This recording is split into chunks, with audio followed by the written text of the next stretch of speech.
अगर आप भी चाहते हैं कि आरसीएम म्यूजिक के वीडियो सबसे पहले आप तक पहुंचे, तो लाल बटन को दबा के चैनल को सब्सक्राइब जरूर करें और साथ में बेल आइकन को दबाना ना भूलें।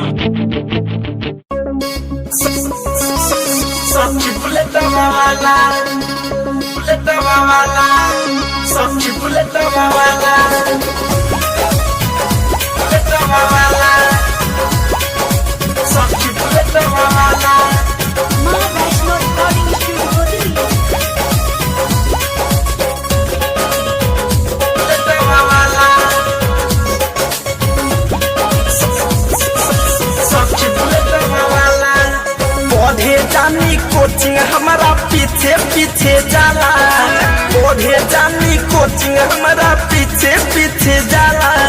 हमके बहुत तंग पादेला सच्ची बुलेट वाला, हमके बहुत तंग पादेला सच्ची बुलेट वाला। कहेला कि सुनो डार्लिंग नंबर दे जाला, कहेला कि सुनो डार्लिंग नंबर दे जाला। हमके बहुत तंग पादेला सच्ची बुलेट वाला, हमके बहुत तंग पादेला सच्ची बुलेट वाला।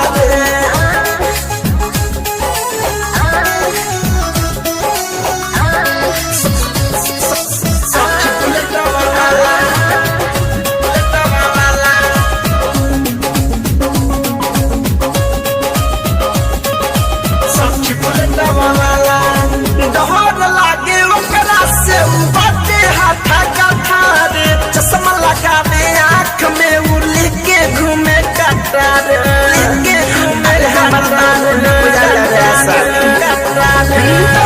लागे ओकरा से बाटे हाथा कठार, चश्मा लगा दे आँख में उली के घूमे कटार।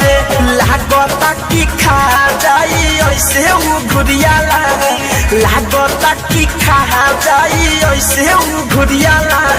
हमके बड़ी तंग करेला सच्ची बुलेट वाला, हमके बड़ी तंग करेला सच्ची बुलेट वाला। बुलेट वाला सच्ची बुलेट वाला।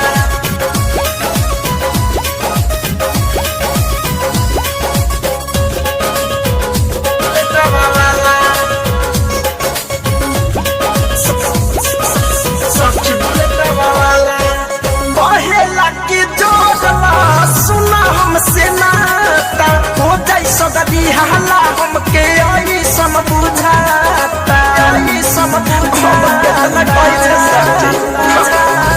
कहेला कि जोड़ला सुना हमसे नाता हो जाई सदी हाला, हमके आई सम बुझाता। डीजे महेश मनी से धनंजय ठापन उखाला, डीजे महेश शैलेश धनंजय ठापन उखाला।